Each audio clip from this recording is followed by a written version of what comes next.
Hey everybody, this is Max Illingworth here, and for today's video, I'm going to share with you how I won the Ignition social media free roll event.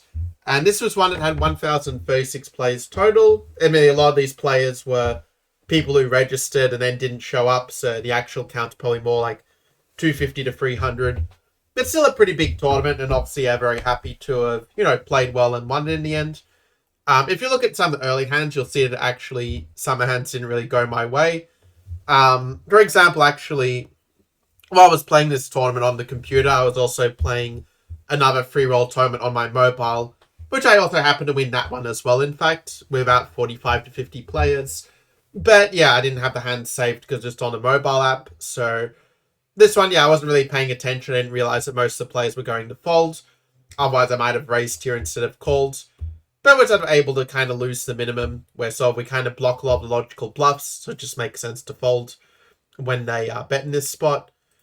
Moving on, yeah, we also have some other hands where I race to 100, but the board just doesn't really go my way, and, when they call, you just kind of give up at some point.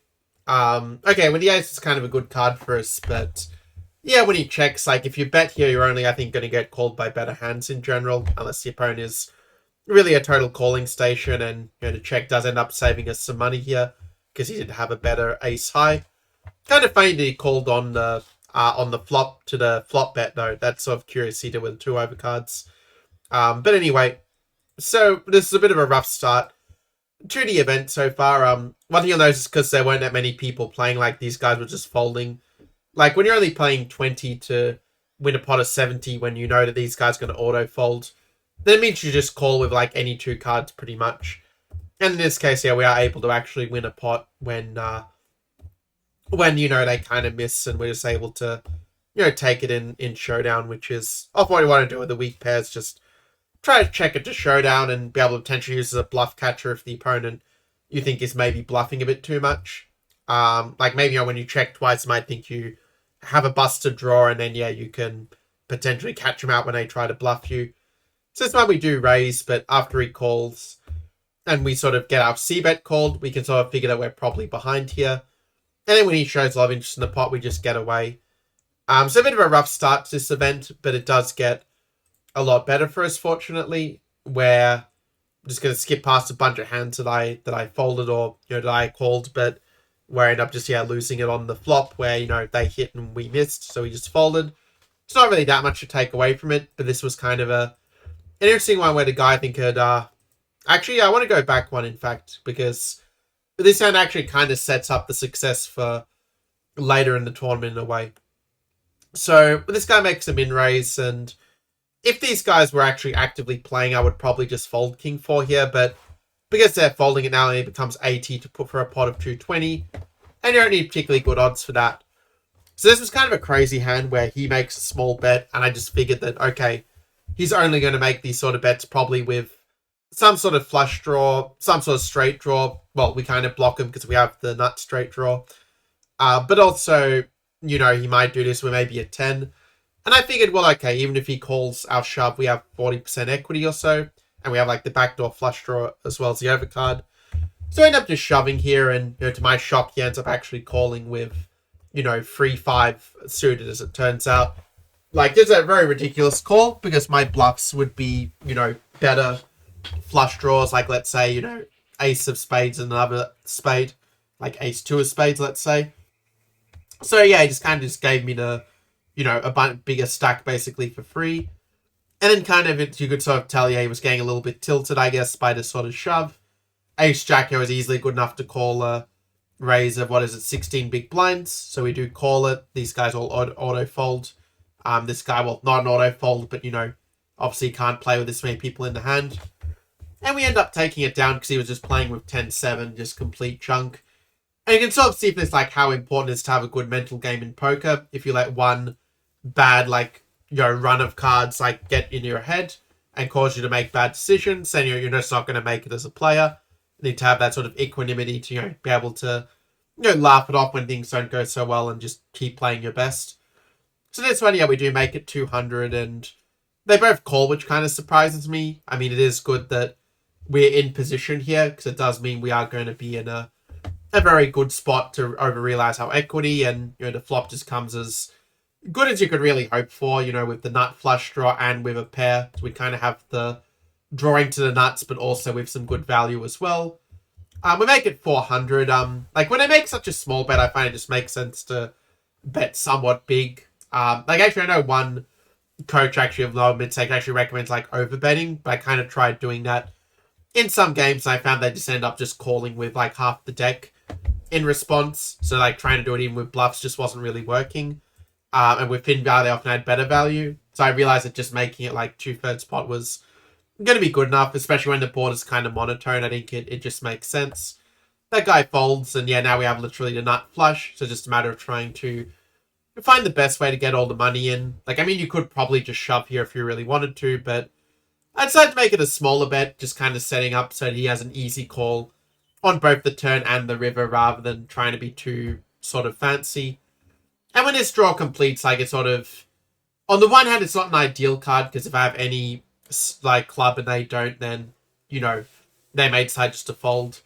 But also it then makes this look like a bluff, I could just be shoving of any two cards thinking that we'll be chopping. So it means that basically, in this case, he sort of is going to call with half the deck, and we end up just taking down the whole pot, where I think he had absolutely nothing there actually. But with that, we can see that with just a few good hands, we're able to basically double up our stack whenever we got a good hand, because A, these players are just really, really bad, and B, we're able to kind of just extract the value by using the correct bet sizes.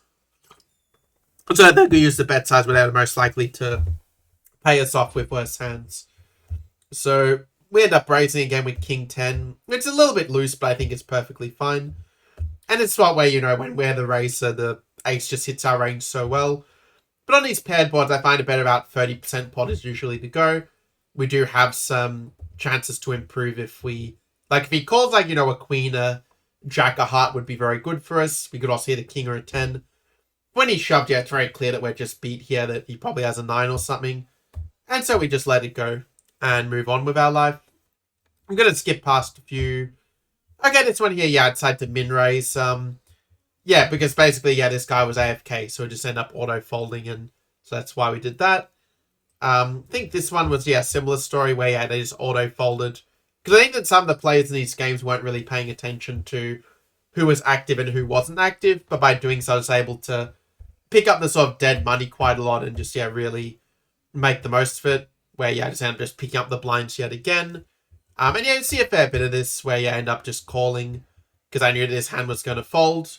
If I knew he would be in hand as well, I probably would just fold here, but we decided to play it, and this is sort of a point that when you go multi-way, the bottom pair is just not going to be any good, so you just have to get out of the way. But I end up saying to call at this point. I actually think I should fold this with it being multi-way, but I guess I figured that I have the the straight draw and this sort of thing, and I can try bluff on certain cards. But we end up getting ridiculously lucky. I don't really deserve to hit the free here, but we do, and I end up checking. In retrospect, I kind of wish I had bet for value here. Bet something 400 or 500, which I think would have got called. But I ended up deciding to check, because I sort of had a feeling, just the way the board ran out, that someone might try to bluff here with a missed draw or something, that there'd be a lot of missed draws with the, spade, the diamonds bricking out, with the straight draw kind of bricking out, and, so I thought I might get a bet from a 10 or a 7, or even just ace high, and I could potentially re-raise, but in the end they do check through, and maybe we should have bet for value, but if they just check here, I feel like it would be the same result, that they would have just folded to me anyway. So while it might be a small mistake, I don't think it makes a big difference there in reality. By the way, if you are enjoying this video, do make sure to like and subscribe. So we decided to go again, for this, limp where, normally I don't like limping ever, but when you have sort of so many dead players, I felt that the chance to be able to play a flop in position and get the dead money in the small blind was not a bad idea. So I make a stab at this pot on the basis that, he's probably missed it completely if he just checked behind in the big blind. This board hits our range very well. But then when, we hit this, we kind of realize, it's time to give up, that, he, probably had a king or some flush draw, and we just have to let it go. But the thing is, like, that bet only has to work a small amount of the time. Like, when it's 60 into 150, then, you only have to work, has to work like 25% of the time or something. So it kind of is often worth, like, taking that shot if you think that they're really weak. Kind of curious to see just what hands they have. That's why I'm fast forwarding a bit. So the guy ended up, like, winning with ace-3, and the other guy was just playing very straightforward. So, like, this thing, like, it's good to see some of the other hands, well, that I'm not playing. So you can kind of see what observations I was making about the players, because that's where a lot of the exploitative adjustments also come from as well. So I ended up going for a min raise as just a pure steal, but it does end up getting through when this one other active player folds. Similar story here when there's this dead money with these guys about to fold. And by the way, you can also tell, like, if you... I don't think the stats are showing up on the video for you guys, but on Poker Tracker, like, or when you're playing, you can, like, see the HUD stats, and basically the small and big blind here both have a VPIP of 0, pre-flop raise 0, this sort of thing. So you can sort of tell on that basis, like, that they're basically just not going to be in the hand, like, they're just completely inactive, as it were. And so by sort of observing and seeing that, like, 5 of the plays are inactive, you realize that you're actually playing free-handed at this point. And therefore, like, 5-7 just becomes a very natural sort of call.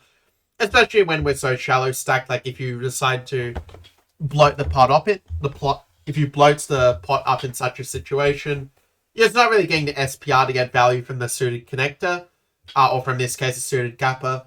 So it's kind of a little bit of an adjustment I made to just call with some of these, like, to overlimp with some of these hands that benefit more from being more deep stacked. Funny enough, before I hit this guy shoved, I was actually thinking of shoving myself with, like, the gut shot and the backdoor flush draw as kind of a bluff, but when he shoved, you just get out of the way here. There's not much really else to do. So, moving on, we end up taking down the blinds again with Queen 9 off. Queen off is honestly not a very good hand. Like, if there were a lot of people on the table, you would just fold it every time, but with so few people, you can kind of make these marginal hands work. This one here, again, not a whole lot happening, except we, when they show strength, we just get out of the way, basically. Again, this one's kind of just a pure steal. Like, these guys are not here, so we just build up our stack base, taking the dead money over and over again. This guy does end up checking. So, like, I knew these guys weren't going to fold. Like, obviously, we just fold here, but the way it worked, we end up getting to play a pot in position, so we're able to just lose the minimum when he does make a donk bet here. In this one, we go again for just a steal, and it gets through. I think this guy, he was actually here. Oh, yeah, this guy, the small blind was actually here. But, we're able to just take it down because, he didn't want to, sort of play with this bigger raise size. It does one adjustment you might notice as well, like, where if you just make it 2x for all the dead money, they're just getting such good price to call. But when you make it 3x, it's kind of a bit harder by comparison. So this one, King 9, we, again, get a steal through. Like, this we can go past fairly quickly. And this one, we're just taking the dead money once again. This Ace Jack, when this guy limps, we're just going to rake it 400. Actually, normally I would make it 500. I think that would be the better play. But because this guy was just V-pipping so much, like he was playing 48% of the hands, I decided to make it a little bit smaller because I thought that would be enough to either get him to fold or just to get him to keep him calling with his complete junk. So this one, we end up just checking it because I felt that he would have a lot of 8s and 6s in his range, more so than me. But here we do decide to go for a small bet, and it ends up being enough to get him to fold because he had absolutely nothing. So again, it's a little bit exploitative. 100, like, probably from a solver point of view, maybe you should bet a little bit bigger. The nice about betting 100 is you sort of keep the high cards in, like, say, the lower aces, or say some broadways like King X, Queen X, which we are ahead of here. And it also means if he does have a very good hand, it sort of acts like a blocker bet. Like, say, if he has an 8, he will just raise quite big and we can get away quite cheaply without having to sort of guess where we're at in a way. But in the end, he folds and we just take it down just very easily with a better way to work, like 110 for the time or something crazy. So this guy shoves, which is kind of an interesting spot where I do decide to fold the 5s after 2 people get in. Like, I sort of find that when you have 2 people shoving with, like, decent stacks in the pot, that's normally a sign your low pocket pairs, or let's say, like, your King Queen or your Ace Jack is just probably going to be no good. They're just going to, like, be dominated, or they have a better pocket pair or something. And in the end, it shows Ace King versus King Queen. So while, you know, the fives technically would have won, you can't really be results oriented because they could just as easily, you know, have a mid to high pocket pair in that case when they call the shove or when they do indeed just shove in this case. So ace king does end up winning it. King 8 easily a good enough hand to raise with, you know, nearly everyone folding. This guy does call in the button, so it does mean our range is going to be stronger. And I decided to sort of leverage that, the fact that our range is stronger by making just sort of a small bet. Like maybe in retrospect I should make it 300 or 400, but I just felt like that the coordination this board with 10 Jack 8 just fits very well with the buttons range, with their calling range. So that's why I decided to just call with bottom pair and just sort of, you know, kind of check if he were to call my bet. And yeah, when he like shoves like this, it's clear he has like a jack or a straight, so we just get out of the way. Here we get the aces, and yeah, normally I would raise it bigger, but I decided to min raise to try to get some action, but in the end they do decide to just fold, which is, yeah, what can you do? And at this point, yeah, I decide to do something a little bit exploitative with, yeah, going for this raise. I just for a second I thought I actually had shoved at this point, but okay, I did stick to my coach's advice, just making it 2x pot to avoid multi-way. And yeah, even though in my way you wish you had, you know, got ace king, like you got a fish coming along for the ride, let's say. Still, I mean, picking up the dead money is always kind of a nice thing. Like, it just completely variance-free profit. Gonna skip that hand. Queen 9 suited, yeah, definitely good enough hand to steal the money with. 450, yeah, similar story. So, like, I know it's a lot of repetition, like seeing you do the same thing over and over again, but it's often what works in these tournaments, like just sort of having a strategy that's working and just kind of sticking to it until the situation changes and then, you know, being able to adapt accordingly.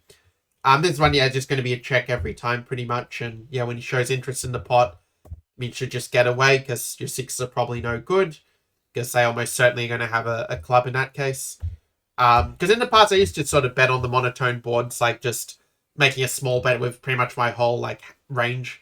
But then I sort of looked at a few of the spots in GTO Wizard and realized, yeah, you should actually check that some of the time. Like when you have like the lower pairs and such. But, or if you just miss the board entirely. So we end up, yeah, doing another, well, again, it doesn't prove to be quite a steal because this guy is just calling me way too wide. But yeah, we make it 300, like we've got the, you know, open-ender, we've got the, you know, the flush backdoor flush draw. So this is a point where we can, yeah, kind of just keep firing. The king and million sort of is not so great for us. I feel like when the board pairs, it makes our draws a lot less valuable because they could potentially be able to hit a full house. But here I do decide to turn my hand into a bluff just because, you know, the flush draw has got there, 9-7 has got there, which we are hard blocking. So I feel like it's just a very logical candidate to just shove here. And, you know, basically Yao has to, you know, call for, you know, he has to basically write, you know, 1/3 at a time that he, you know, is, like, he has to basically win 1/3 at a time to justify the call. And yeah, I think he probably just had some weak hand, like maybe just some random 8 or a 10, so we are able to take it down with his bluff. And, you know, it goes to show, like, that, you know, people often think, oh, at these low stakes, like, if everyone's just station are just going to call you with anything. But in my experience, that you can still often get bluffs through when it's sort of, like, when it kind of makes logical sense, you know, based on the way the board played out and, you know, your range versus theirs. So this guy ends up betting, yeah, end up having some crazy shove-a-thon where this guy has queen, another guy has king, queen. So it's a very clear kicker problems. And, you know, this is something I also notice a lot in live games, that people are often going to way overvalue top pair and not really think about the kickers so much. I mean, if you do get top pair with better kickers, sometimes you can even end up winning like their whole stack just because they don't really, you know, understand some of these concepts, let's say. So end up being the big blind by ourselves. We just check, and when he bets, yeah, we obviously just fold here. Not much really to say. When he raises, yeah, again, if this guy was active, I would probably fold here. But because I know he's going to fold, that's like, you know, 300 to win another 700. So that's a pretty, you know, reasonable deal with any two cards. If the board here was like a little bit more coordinated, like if that 2 of clubs was a 5 of clubs, I would actually probably donk lead at this point for a small amount, maybe 300 or so.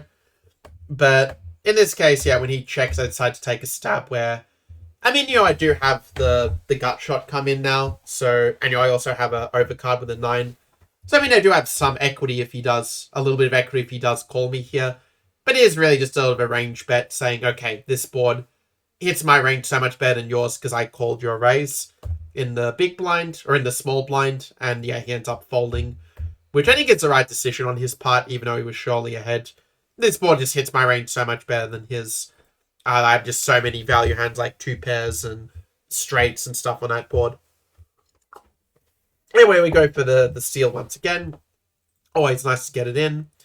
Also can keep track of how many hands have we. We've actually got from at a reasonable speed, in fact. So I'm going to skip past a few of them, though, like a few which were just, me folding weak hands. Or, where I limped and not much really happened. This one, we got another steal in. Ace-8, we got a little bit of action. I decided to raise it up. Actually, in retrospect, looking at the stack size, I actually wish I had shoved at this point. Because I think that Ace-8 offsuit just doesn't play that well post-flop out of position. So in retrospect, I wish I had just shoved here, but I was probably multi-tabling, and I was multi-tabling at this time. Like I was playing a bunch of hands like on ignition as well, like in some other cornies around this time. So I think I ended up just like going on autopilot rather than realizing, this should just be a shove. As it happens, I do decide to shove here with this hand, which I'm not sure if it's necessarily the correct decision. Like, the thing is, though, the stack's just so short when it has like 1-1-5-4 behind. It's going to go all in one way or the other very soon anyway. So I figured, well, at least this way I get the fold equity with a hand that, it's going to beat like all of the bluffs. Like, say, if he has, some club draw, like I'm still going to be ahead with ace high, unless he has, like, if he had a better hand than ace-8, I think he would have just, shoved it pre-flop at some point, either immediately or after I raised. So in the end, it does get through. He doesn't have a 10 or a 7, so basically we win. This one here, I remember, basically we got moved on the tables, actually. So this is me playing on a new table. And you can see, the shorter stacks, basically are the people who are just blinding out who didn't show up to the tournament. It's sort of funny saying, like, 80% success is showing up as kind of somewhat true for this event. But in the end, we end up getting a steal where I think, this guy actually, he was, like, just folding out. So anyway, we're starting to get some antes as well here. So I decided to just limp.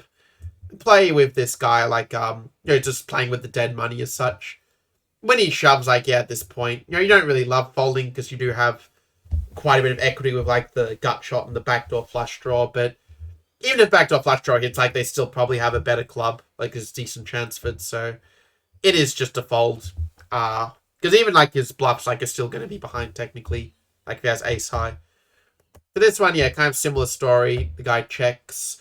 We get a flop that is very good for our particular hand, but would normally be a lot better for their range. We decide to bet small. He calls, and we do have the open-ender, which is quite nice. And here, I decide to check, even though the king is probably better for our range, just because I did limp this very weak hand. And when he shoved, just get out of the way and just fold here. I mean, it's true we are blocking the straight with, like, the 6, but, it's very likely you just had a flush that got there, so in this case, we avoided, like, paying off more money. It's true I probably should have folded 4-6 pre-flop, but again, I think, going after the dead money is not the stupidest idea in the world when, most of the players are just folding anyway. It all almost becomes, like, a heads-up situation, actually. When you have, like, all but, like, a couple of players in the event folding. Actually, I think at this point, only P313 and P552 are the only ones who are, like, actually, not just auto-folding every hand as such. So for this one, we end up similar situation where I decide to limp on the basis that, there's this dead money. I go for it. Looking back, I kind of wish I had folded, but I think I was trying to apply a little bit of pressure with my big stack where I can, try to, make something happen. Like here I go 250 and they just fold me because I don't really want to get a confrontation with me and sort of risk their tournament life. So I'm kind of using, the opponent's fear against them a little bit, and, we end up winning against the dead stack. So in any case, we have this one where we just min-raise it up. The reason I min-raise is because I'm kind of happy to call the shove from either of these two players. So therefore, we don't really mind, just going for the simple steal. We make a small bet here. I know it looks a little bit weird making a very small bet maybe, but when the SPR is so small, I just felt like if I shove, I just gave him to play perfectly because he's probably only going to call with a king in his hand or like with some, pocket pair, let's say. Not sure why a pocket pair would check, but he ends up just folding and we take it down, and it can also like how little we're risking as well, like how we're exploiting with these smaller bet sizes where when they fold, like we basically risk so little to win so much. But if they call, we can sort of get away from it quite cheaply, and it still ends up being very profitable for us for the times when the small bet does work. And so some things I picked up from GTO Wizard, kind of going through some of those spots. So this one, yeah, here we just get out of the way. Like again, jack free. Maybe we should just fold it, but I think at the time, like, yeah, I didn't realize this guy was not really in the hand anymore, so just going for a very cheap steal. And then, yeah, when he calls, like, we just, yeah, get out of the way, and turns out, yeah, the guy had ace-5, so, yeah, what can you do? But in the end, yeah, the queen-9 ends up staying alive for the moment. This one, yeah, I mean, a suited king, it plays reasonably well post-flop for a weakish hand. So they sort of make logical hands sort of put in the bluff range, and, this guy was also calling with pretty much the entire deck so far. And then, yeah, this guy ends up shoving, so don't know what happened here, but, like, he might have just shown up last minute. But, yeah, at this point, when he bets, we just get out of the way, and, yeah, we see that ace-queen wins against jack-8, so it's kind of weird, actually, he just called with ace-queen. Like, it's kind of strange you didn't just shove at this point, honestly, but anyway, we end up, yeah, avoiding losing any more money, at least on that one. So it's kind of, yeah, you can sort of see the strategy I was following. Like, basically, I was playing, like, a much wider range. Like, my VPIP was actually 75% for this tournament, and the pre-flop raise of 53% at this point. So it might seem like I'm being a complete maniac, but just basically taking advantage of the situation in front of me, to be able to pick up the dead money on a consistent basis while it, before they all blind out. But yeah, here the guy ends up having, the straight. So, and the other guy had the, the pair, the top pair of the ace. So yeah, just a bit of a bad beat there. But yeah, now we can sort of see that there's a bit of a shift in the tournament situation here, right? Where, now the sort of dead stacks are almost all completely gone now. And you're basically left with the remaining active players. So it's definitely the part of the tournament where you've got, more sort of play rather than just like stealing the money all the time. When this guy raises, I decide just to call here. Now, it's true, I probably don't have the SPR technically to maybe make this call super profitably, but it's still pocket twos, like it's sort of hand where you can kind of get away from it very easily. Where, like, let's say when you're this multi-way, like, if you hit your set, you're probably going to win a big pot of, like, 10,000 to 20,000 or something, but if you don't hit, you can just get away very easily without having to invest any more money. So it's kind of like a decent spot in that sense to set mine. And when he bets, yeah, like, it's just a very easy fold. And yeah, they end up playing out a bit more where, yeah, basically, it turns out neither of them had a flush at all. They were just like, cheesing around. But anyway, here we have, the queen 8. We decide to just fold it. Like, you'll notice how much my strategy shifts. Like, there are a lot of very short stacks at this point when the blind level is 5-1000. So at this point, you're basically just folding a shove or fold strategy. Although this one I decided to play a little bit differently for some reason, deciding to just go for a raise, which I think is actually a mistake here. I think it was influenced by the fact there was only a big blind at play, so I didn't want to put in my whole stack just to win 500. But if it had been like a small and big blind, maybe it'd be a different story. But as happens, I just do a C bet and the guy just folds, so we're able to really punish the cold callers here in this case with our raise C bet strategy that I had really learned from some different coaches. I learned it from Black 79, aka Nathan Williams. Then I learned some of let's say, more finessey parts then from Alex Fitzgerald. So it's kind of I'm just applying some of their methods to really punish the weaknesses of the recreational players. This one, kind of curious to see how this multi-pot goes, because it looks like these guys are being just very, very stationary. And I think it's because the bet size, like, he's betting way too small. Like, I think a much more suitable bet size this kind of board would be something like maybe 2,500 or so, just to not really price the flush draws in. But yeah, just by betting small, you're just really kind of, killing yourself a bit. It ends up working out for him because, like, basically, he ends up getting thin value with an 8, but, like, these guys, should probably just be folding the river, like, if they don't have a pair. So, bit of a weird hand. Like, someone's probably calling ace high, someone probably with a 6. But yeah, it does shake things up a little bit, seeing we now have this new very big stack after that. We won a pretty nice pot. So yeah, we end up just, I think we were moved tabled actually at this point if I remember it correctly. So I was like watching this happening and seeing these guys just going completely ham. Like, this guy, again, this guy had top pair, but like this other guy was like playing with like a, just a flush draw. And okay, he did have a gut shot as well, so it wasn't that terrible of a bluff, but he is out of the tournament. And we find ourselves in this position where, basically, we're no longer with the big stack. Like now there's another couple of big stacks to the left of us. And that's going to mean that we're going to play a little bit tighter than usual as a result. Is the adjustment that we're going to make. But in this one, I sort of actually did another little exploit that I like to do. And that is that if you have a bunch of limpers, like when you're limping, you're kind of saying my hand kind of sucks. Like it's not a very good hand.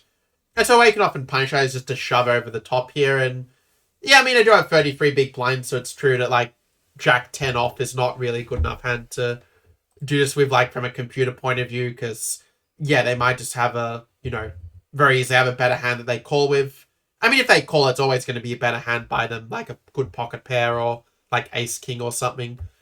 But it's a way to just be able to just take the blinds most of the time, where like I just added, 3 big blinds to my stack, or actually 3.5 big blinds to my stack, basically because of these players limping weak ranges. So that's a nice little exploit I like to do from time to time. So we end up just folding here.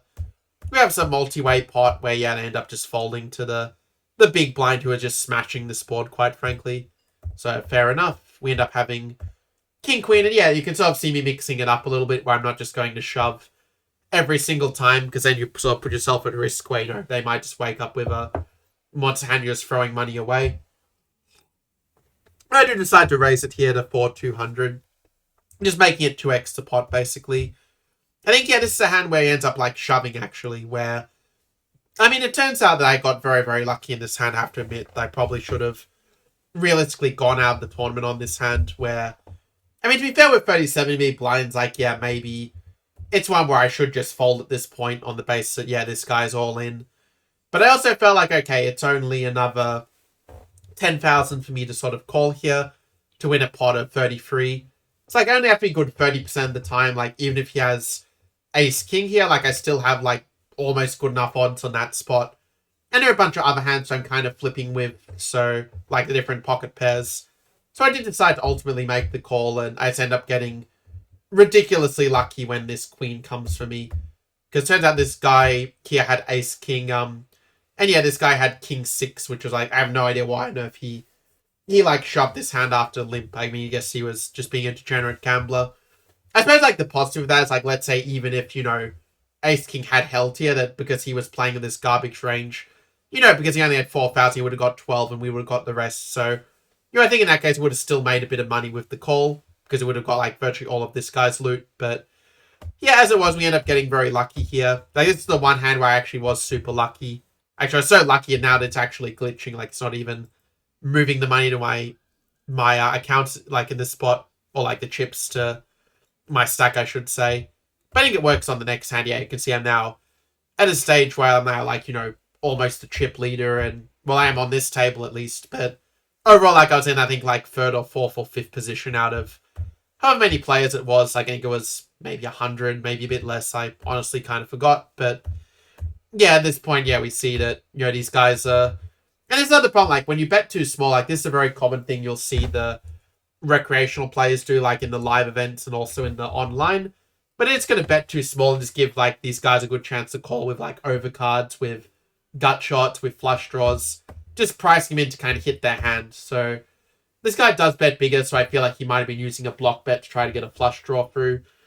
Well, if it goes to showdown, the guy ends up folding, so actually, what this guy did was actually kind of an interesting exploit where he has a flush draw and he makes it 600 so he can get a really cheap sort of turn and get a really cheap river to be able to, see his, to try to see the flush draw through. Like, if I was in the hand here with something good, like my counter exploit would just be to bet quite big. Like, I'd probably bet 3k or even like maybe an overbet of like 4 to 5k and just kind of not give him the right price to see his flush draw as such, where if he wants to see it, he'll have to basically put his whole stack in as such. So, anyway, I accidentally skipped ahead a little bit. Apologies for that. It's kind of crazy actually how big some of these pots were, in fact. But they go to this one here. Okay, I might have skipped ahead a little bit too far. Just bear with me for 1 sec. Okay, this one. Okay, let's just take it from here actually. So this one, yeah, we end up just folding it out. So, oh, actually, no, we end up checking this one. But yeah, the diapers are obviously no good, so we just fold. And yeah, at this point, yeah, I've built up my stack a bit. Like I kind of skipped past a few hands. Like I think there was one that I won with like Queen 6, where I just had like picking up a monster on the flop, and the guy just went crazy. But yeah, we can see here like a whole bunch of these guys are calling, and basically, yeah, this is one where it's kind of an interesting one where, you know, right now I have 22 big blinds. I find that when you've got 20 big blinds or so, that's around the blind level, like where it often makes sense to shove the lower pocket pairs, because they're not going to be that many like combinations of better pocket pairs that crush you, but you're still sort of ahead against like ace king, for example, that will call you. Although it's a bit of a high variance play, it does sort of make sense from a logical point of view. And so here I just shove and basically just steal all of the limps. You can see I just added like 5 big blinds to my, my stack, including the one, big blind I put out myself. So that was pretty nice. Yeah, here we end up just folding as you would expect. And actually this was like, yeah, the other hand where I got very lucky, if I remember correctly. No, it wasn't, because I learned my lesson. I realized that, okay, King Queen is just going to be dominated by Ace King and Ace Queen a very large amount of the time. Here when he shoves in this first position of under the gun +1. So that's why I decided to fold, and you can sort of see that it ended up being a very smart decision because, yeah. Well, okay, to be fair, it turned out he had 9s, and, these guys had the Ace Queen. But, like, the point remains, that basically these two guys were both dominating my King Queen. So you can sort of see I learned my lesson from a mistake I made earlier in the tournament. This one, yeah, we decided to just raise it because, I mean, I think it's a good idea, like, that you do have some, like, sort of raises in your range. Like, yeah, you want to probably be shoving most of the time at this point, but maybe not most of the time, like, probably not under 26 big blinds. That'd be more under 20 big blinds or less. You would probably, go for more of a pure shove fold strategy in general. But yeah, I do like to mix in some raises as well with some of the very best hands, and with some kind of, like, stealing type hands, like maybe a Jack 10 suited or some of the suited 9s or a few suited kings, these sort of hands, maybe suited aces also. Yeah, when this guy shoves, obviously we've got the right price, and yeah, we do end up holding where we get lucky to bink a queen. But he was also lucky to hit a 5, so it kind of evens out in the end. So it's definitely a very nice addition to our stack there. With the pocket 4s, yeah, we decided to just min-raise it here. And yeah, if this guy had shoved, we would just fold, but in the end they just call. And we get to kind of just set mine for free. Like, when he bets 20, we know that we just have to get out of there. Moving on to another hand. Kind of curious here. There's actually not that many more hands left in this tournament because, yeah, these guys were sort of playing a little bit crazy, honestly, where they were just like, yeah, going. I mean, it's also true, like, we can see we're fairly short stacked as well if you think about it. So it's not reason why a lot of players are getting eliminated quite quickly, in fact. This one you end up just folding. This one I'm pretty sure, yeah, I just folded. This one as well, yeah, it was kind of an interesting one with the ace-9 where I decided actually to make a fold here, which, yeah, it might seem a little bit weird, but if you look at, well, you guys can't see the stats, but this player 129 was basically raising only 4% of hands, like 2 out of 56. And so I think, okay, with that sort of ratio, he's not raising with ace-8 offsuit here. So it means if I call, I'm just basically owning myself on the value, and I'm playing out of position. So that's why I folded this hand that maybe against another player might have shoved, but it just clear that his value range is way too good. It's like basically, he's basically old man coffee. He has aces, kings, queens, or ace king when he makes this kind of bet. Maybe an ace queen suited, maybe jacks, but yeah, just no good again for us there. So this one, yeah, is another one where I decided to shove and just really punish the limper. Yeah, I mean, objectively speaking, I'm not sure if I should use ace-2 as a bluff. At least only I should do it a very small portion of the time. But I sort of figured, like, this guy, like, 200k, like, does he really want to, punt off his whole stack, or, like, half his stack when this guy just, shoves so directly and doesn't know a lot about him? Because, I just came onto this table as such. And the guy doesn't end up folding, like, it's nice about, shoving the suit ace, you get the sort of low pocket pairs and the other, like, higher aces are ahead of you to fold. So you just get a lot of better hands to fold by putting this into your bluffing range. Also, yeah, King 9, another hand that sort of works quite well as a bluff. But I decided just to call here because I think that, I will be playing a pot in position, and, it's sort of a case where it kind of strengthens my calling range as well by including some of these, like, King 9 and these sort of, offsuit aces and even a few suited ace in my range. It'll give me good board coverage. When this guy shoves, I actually end up deciding to call here, which it's sort of an interesting decision in a way because I guess I sort of had a gut feeling that, he wouldn't shove if he had a flush at this point. That I don't know why I thought this exactly, but somehow I just had a gut feeling that he would mostly be shoving with flush draws and with weaker top pairs as such. So I do end up calling, and yeah, he ends up having like the 10-8, so he ends up getting there on the river, but it was still like the correct call, I think, to realize like if he has a flush, he's not going to be wanting to shove and try and get people out of the pot. But instead, going to be probably a little bit more patient and try like spread the bets over 2 or 3 streets instead. Anyway, the good news is even though we lost that pot, we didn't lose that much money. We still are in a reasonable position with the stack sizes. Gonna skip past this hand. The 9-7, yeah, also just an easy fold. The ace-king. This one I'm just kind of curious what happened. I think I end up just, shoving here. Also, I like to mix a little bit with ace-king. Like, sometimes I will, like when I'm sort of like 15, 20 blinds, like sometimes I'll just shove. Sometimes I will just raise. I kind of do that just to give it harder for him to get a real read on me and just kind of protect both of the ranges. And yeah, even though, you may hope to get more with ace-king than just the blinds, still getting the blinds is not such a bad thing either, without any sort of conflict. And also because I just come onto this table, like they don't see like my stats over the 131 hands I played, but if they have a HUD they're using, they only see a couple of them. So they think, okay, this guy's just a maniac, he's just shoving every hand. And there's it also in live, like when I do shove, like say if I play like 15, 20 big blinds live and I just shove every good hand, and there's it actually kind of gets in people's heads where you just start to mentally snap and will start calling with all kinds of junk because they just think you have to be bluffing at some point. And so when you do get a good run of good cards, you can just often like completely destroy them. And it's sort of like a little like psychological exploit I found that people just want to see what you have that you're shoving with, and they're willing to kind of pay even their whole stack just to see what hand you're shoving is kind of a nice point. And by taking advantage of that, we are able to win. Granted, there's a flip when he has Jack 10. But yeah, we're still a little bit ahead, and yeah, it was kind of nice to pick it up after a very sweaty flop where he picks up the open-ender and the 2 overcards for even a small advantage at that point.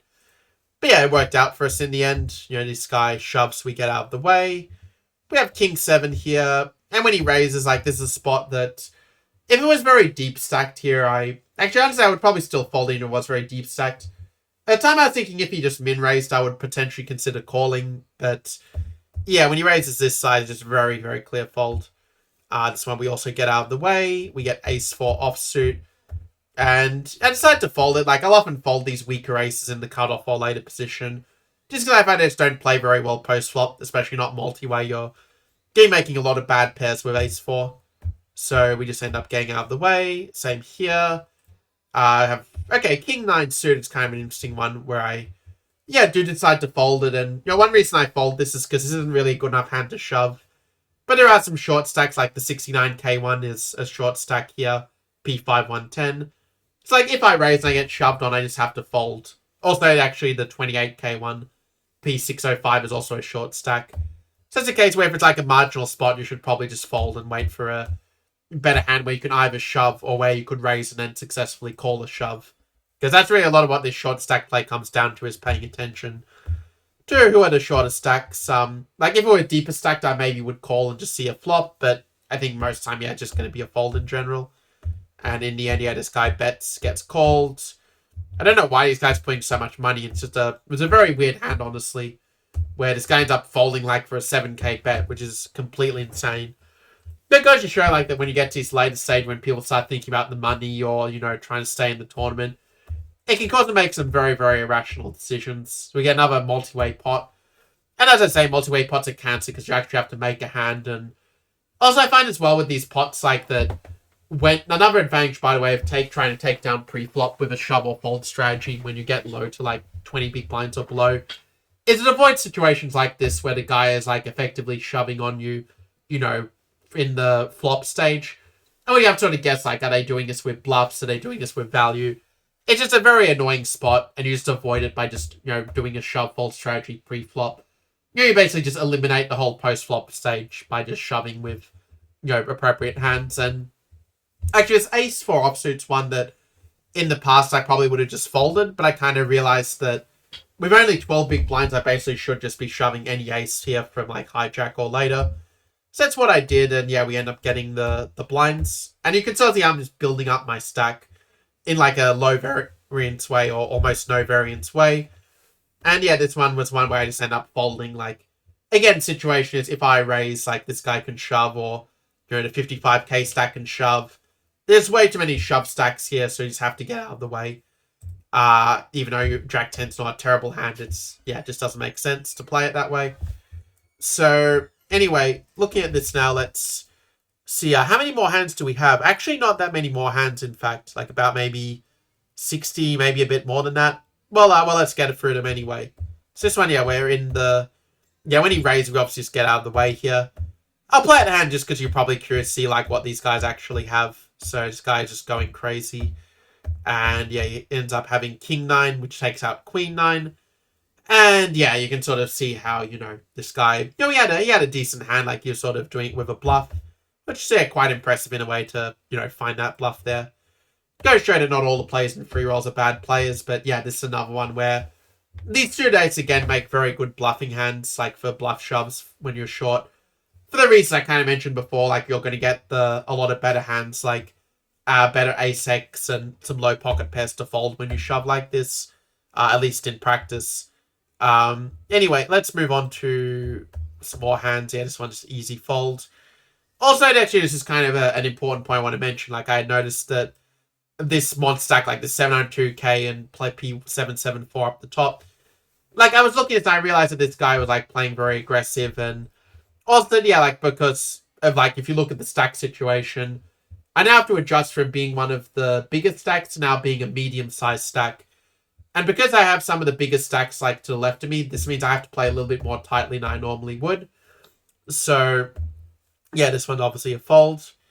This one pretty clear fold as well. King 9 in the big blind. We end up just letting it go. Like, because this guy, yeah, we see here, he's only raising 6% of hands. So King 9 is going to be dominated a very large percent of the time. Or, he's going to have better pockets. So we just let it go. This one we have Queen 9 again. When this guy does such a big raise and we have so much action, Queen 9 is just no good. And I'll just show you what hands these guys had. So this guy ends up having, like, pocket kings, which beats the ace deuce and the 10-8. So, yeah, the guy just basically tripled his stack. And, it's one thing as well, like, when you look at these players as well, like, that often, like, people just get very impatient and start, blundering away their stack, like, going in with hands they shouldn't. They just, like, lose the mental control.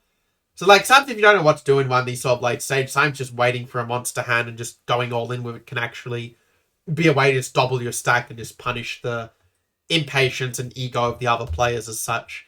Because most of the time they're just, like, doing stuff on their phone, like, not really paying the attention they should to how you're playing, or, maybe not using a HUD to say, whether you're a more aggressive player like me here with, like, VPIP 46, pre-flop raise percentage 35%, free bet 8%, or you're a much more tighter player, like, for example, this player 18 who's only playing 7% of hands, raising 8%, no free bets and such. But yeah, it's like, again, suited ace is just quite a nice hand to shove with here. I mean, you could say partly, okay, it would be nice to play a flop in position, but when you're this short stack, then it's going to shove on you anyway, probably pre-flop, even if you are, like, on the post-flop. Like, it'll be flop and they're just going to shove with, like, almost any two cards sometimes, these maniacs. So it's best just to be the one that shoves first, like. And then this guy ends up calling, I think, with some complete junk hand. Yeah, ends up, like, calling with ace-3 suited. So, like, it's always nice when you can kind of get called by a much worse hand. Or by a worse hand, potentially. But yeah, getting that 6 is quite nice. And yeah, kind of fun to get the trips in that spot. Anyway, that was a very nice addition to our stack. Like, we basically doubled up by just kind of having an appropriate shoving strategy. And now we get to 20 big blinds. We're at a stage where we actually can, pace ourselves a little bit more. We can potentially fold some of the more marginal spots. We don't necessarily have to shove literally every single hand, but it can vary depending on the stacks. I like looking at these big stacks. I mean, okay, with Queen Fox we fold, but like let's say if you had, Ace Queen offsuit here, for example, like you could potentially go for a steal like 25k, knowing that if they shove, you can probably still call there as such. So anyway, this one, yeah, he ends up shoving the freezer. Actually, this one, to be fair, like is one that, I kind of, maybe you can make an argument for calling, but if you call and someone shoves, then you kind of have to fold. So I tried just to not play that marginal spot, and it ended up being a good idea because this guy had pocket nines, this guy had ace queen, so we would have been really, really screwed there. So yeah, it shows how like you could very easily throw away your whole tournament just by like overvaluing a pocket pair or overvaluing a top pair in some post flop spot. So you can sort of see, yeah, how like just avoiding those marginal spots, and again we see that, okay, maybe these guys had like pocket pairs, so our pocket twos would have actually been good, but again, you can't be too results focused in this spot. Like it's just, yeah, a case of on probability they're going to have a pocket pair, like better pocket pair most of the time, so it's better to get away from it. So yeah, this guy shoves. Like this guy was shoving quite a lot, by the way, just kind of playing a little bit crazy. So we want to, yeah, avoid any like crazy confrontations, just start to be slightly tighter than usual with our folds. This one we're able to get to see a free post flop. And when he bets, yeah, just get out of the way. There's no reason to play with complete garbage. In the end, yeah, guy has queen 5 and ends up winning over the opponent's nothing. Yeah, this guy here, player 799, probably had ace high, I guess. Maybe king high. But anyway, we end up just folding, just, yeah, letting it go, and it's a bad hand. Yeah, with the king 6 off, just folding it, not really getting into the confrontation with big stacks. And actually, it's funny, I hadn't even realized it, but actually, yeah, we'd been at the final table for a while, which I hadn't even noticed because I was so busy focusing on like the hands analysis. But it is something to keep in mind, like the price pool, like it was going up quite a bit from about 6 or 7 onward, then the jumps were a little bit more. Okay, so for real, like the first prize was only like $31, so like it's not that big to be fair, but still the principles kind of apply where you can sort of see now there are some actual like pay jumps, but at this point, now that we're the short stack, we do have to take a few more chances, let's say. And I kind of realize like Jack 8 suit is kind of just very much on that cusp between calling and folding, like it's very, very close. But I decided to turn it into a bluff shove because I figured, okay, I have to take some chance to have a shot at winning the event. And if I pick up the blinds like this, like that's already, 44,800 to my stack. With the ante as well, like it's 2.5 big blinds I got for free. With a bluff shove, and like also Jack 8 suit is kind of unlikely to be dominated. So say if they call Ace King, you do still have some equity there. So that's kind of a nice way to look at it, I think. And also I remember this was around this point actually that this guy player 774 started to just basically be too aggressive and was kind of just throwing away his stack. I might fast forward a little bit to try to sort of get more to that point, because some of these hands are just like, yeah, very easy folds. This one, yeah, he ends up making it 12, and yeah, just end up just shoving here. Because his limping range, like when he's limping 27% of hands, that's going to be pretty weak. So we just able to just yet again take it down and just pick up, 3.5 big blinds just like that. And so by picking up those blinds over and over, that's a big part of how you end up winning in poker tournaments, in my experience. Just being able to continually take the dead money that's out there. I think this hand ended up being a little bit crazy. Nah, the guy just folded. So anyway, this one, yeah, we'll skip past that. We have, yeah, that's just a fold. So we're in the big blind. Yeah, that's just a fold as well.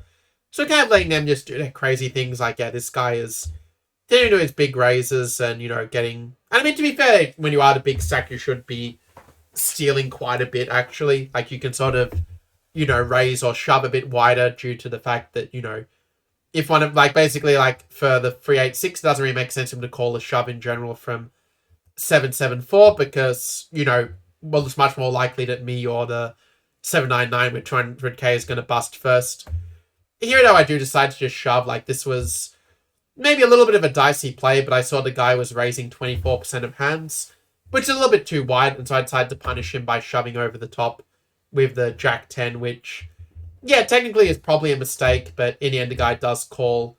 And actually, you'll be shocked, actually, what his hand he called with. Like, he just, I think, completely mentally snapped, because he had Jack 9, so it was, like, kind of completely crazy. We were, like, dominating him just barely. I mean, admittedly, I probably just got very lucky here, but it's also sort of a good example, like if you of an exploit where if you see that they are raising with all kinds of junk, you can just then free bet over the top of them, or when you are short stack, just free bet shove with some weaker hands. Because like the hands that likely would call that it should call in that case are unlikely to have us dominated. Like there's only so many combinations of like ace 10 and ace jack, which we are blocking some of them. There's more likely to be calling like with some, some lower pocket pairs or like an ace king or ace queen where we still have, some equity to go with like the fold equity as such. But yeah, this one, he made a very big blunder and basically, threw away his tournament more or less, and also really set up the foundation for me to do quite well, being the number 2 stack now. This limp in the cutoff might seem a little bit weird. I kind of felt like if I raise and have to fold, it kind of sucks. So I did do a little bit of an exploit and sort of limp in a way where it might look like I might do this with a very strong hand as well. And I think it ended up paying off actually, because then when I did something a little bit stupid in his hand from memory. So yeah, basically this guy ends up calling, like they both end up calling.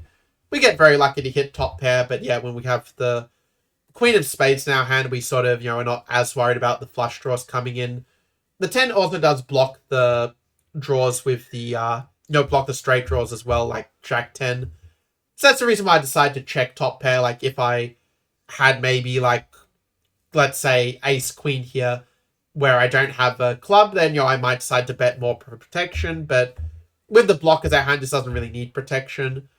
And here's why I remember I decided to turn the hand into a sort of, it's not really a bluff, to be fair, like it's sort of a thin value bet. I was considering the possibility of turning this actually into a bluff with value by just, overbetting or even shoving here, but ultimately decided that it just made sense to go for thin value, because I might still get called by a 9 or something at this point, or maybe an underpair, because a lot of these recreational players just, fall in love with underpairs and can't, like, fold, pocket fours, say, on this board.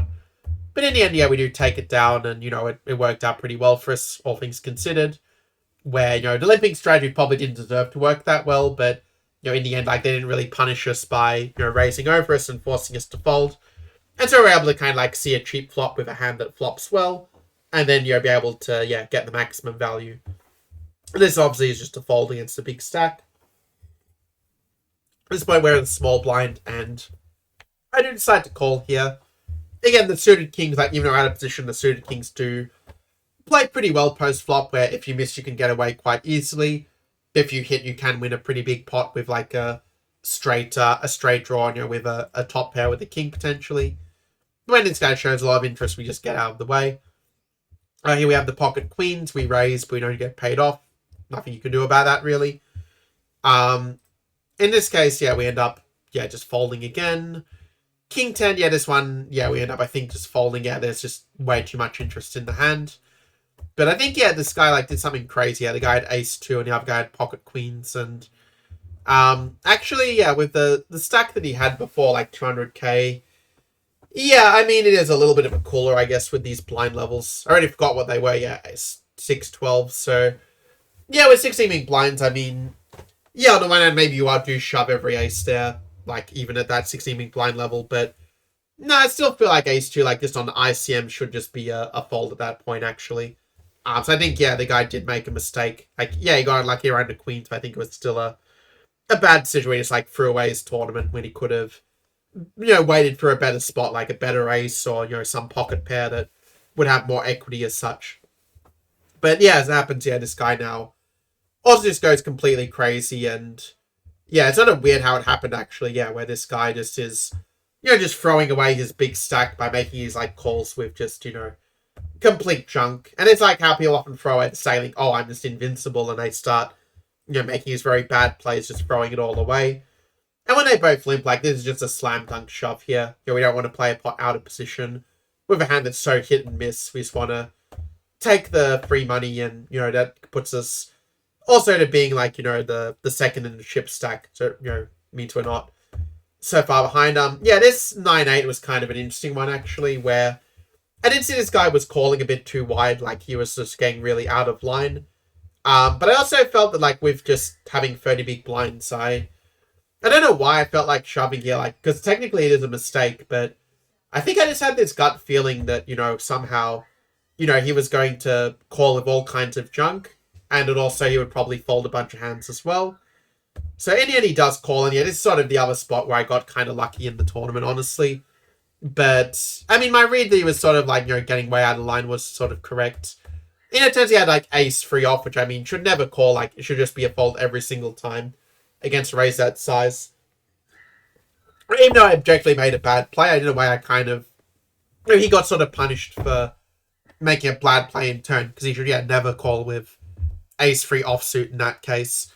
And in the end, we're able to basically sell ourselves up very well for winning the tournament, basically because of winning what was effectively a flip in that case.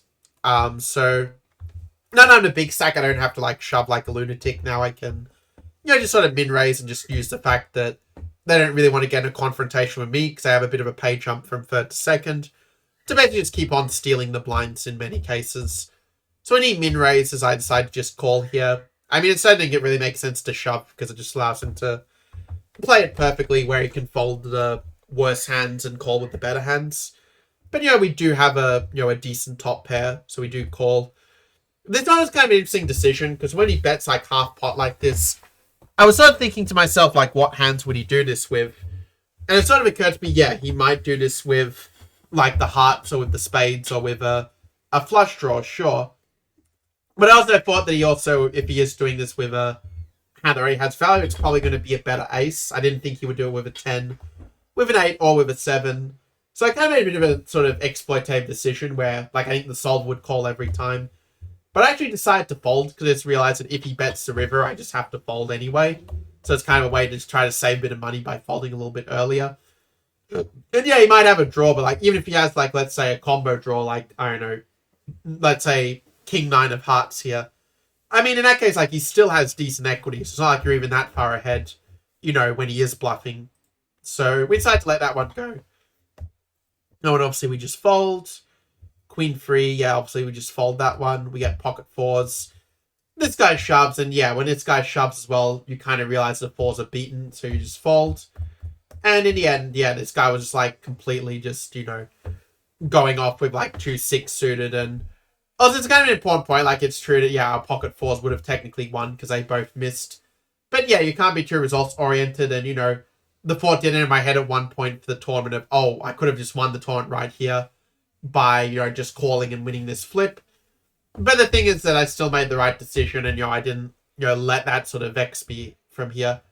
So now we're in this heads-up situation. This heads-up match was just so back and forth. It was, like, completely crazy. And it's trying to fight because we actually are both quite deep. Like, he has 42 big blinds, I have 55 big blinds.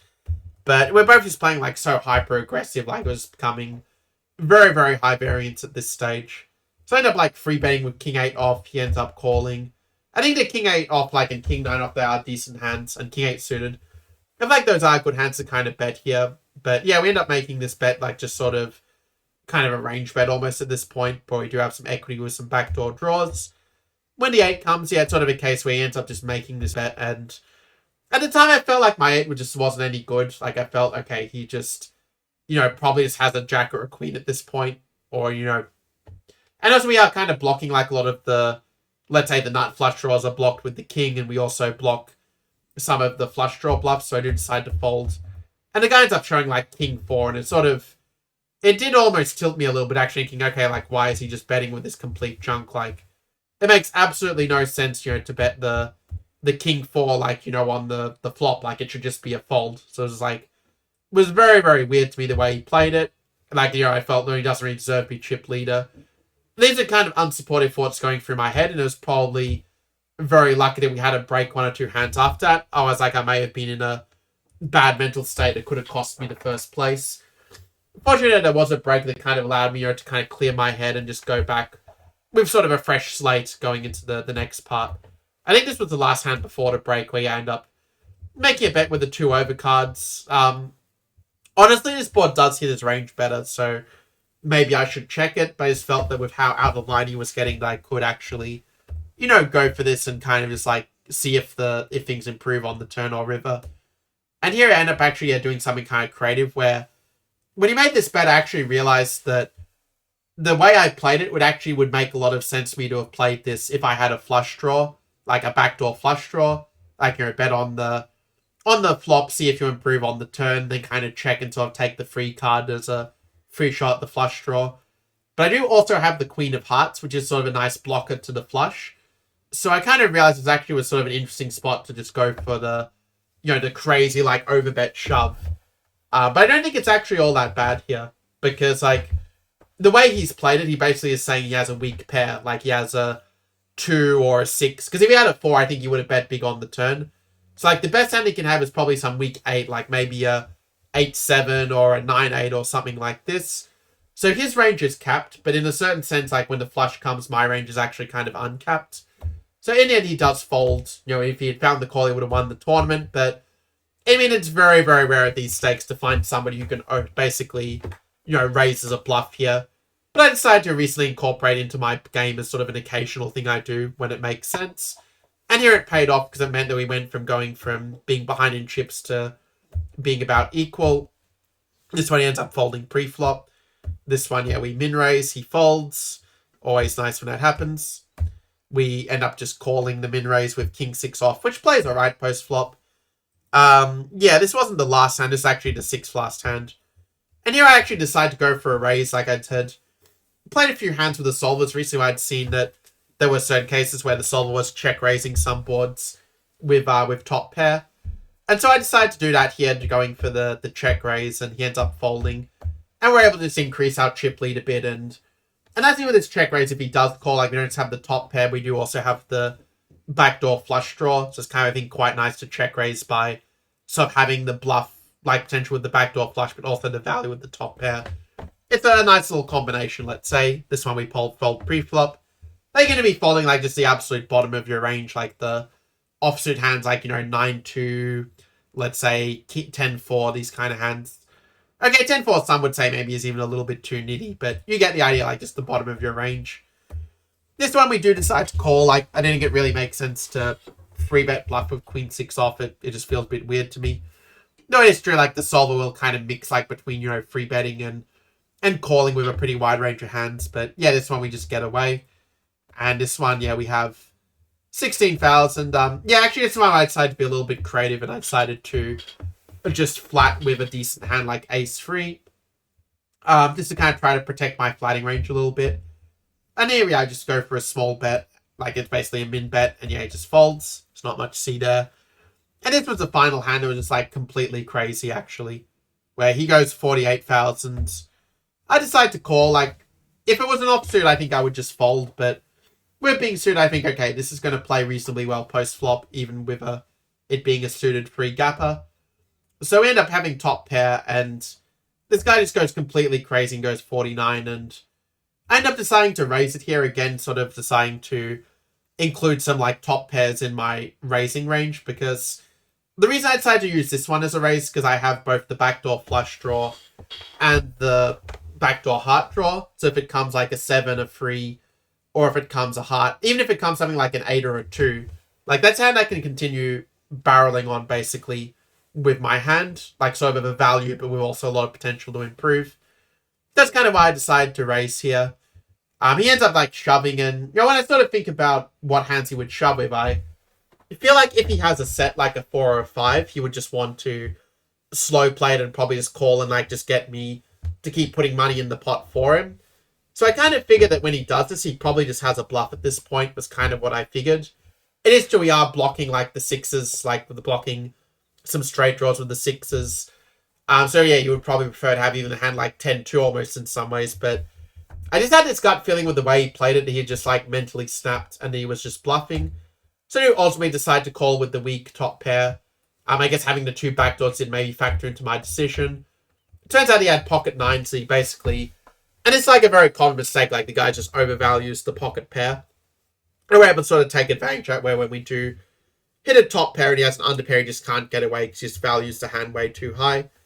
Kind of, it's funny that we end up even getting a straight, but okay, we didn't really need the straight at the same time. And with that we end up taking out the tournament and winning it. So, really we're a bit lucky to hit the 10 on this one, but the thing is that if the board hadn't gone our way, we would have been able to get away very cheaply. And when we do hit, like, with a flush draw with a good top pair, then, it gives us the potential, to just win his whole stack like we did here as such. So yeah, that's pretty much a summary of how I won the Ignition social media free roll event for $31.64 US. And basically, like, if you kind of have to summarize into like the 3 stages of like what really worked for me. On the first stage, just basically taking the dead money that was there, just continually fighting for and taking out dead money, allowed me to build a big stack early. The second thing it also really helped as well was kind of just being patient and just sort of not just like stealing the blinds, but also just waiting for the right moment where they sort of let their guard down, where they like shove with some garbage hand or, make a race they shouldn't, and just pounce like with a shove or with a good call that just completely destroys them. And yeah, the third other key element was just sort of, kind of having these sort of different like balancing elements in my post flop play, like, protecting my checking range by also checking with some top pairs, check raising. Like in the late stage, like I had a few check raise here in the heads up with top pairs, allowed me to really get a lot more value and also deny my opponent's equity on boards that maybe were a little bit wet and coordinated potentially. And yeah, just really, kind of not, overvaluing certain hands, like not overvaluing an ace or overvaluing a top pair or overvaluing some pocket pair, but finding the times to get away and not, just throw away my whole stack as such. So yeah, that's all for this video. I hope that you enjoyed it. Yeah, do feel free to comment below with, what your main takeaway was from the video or anything you'd like to see in the future. And yeah, I'll see you all in the next one. Until then, take care.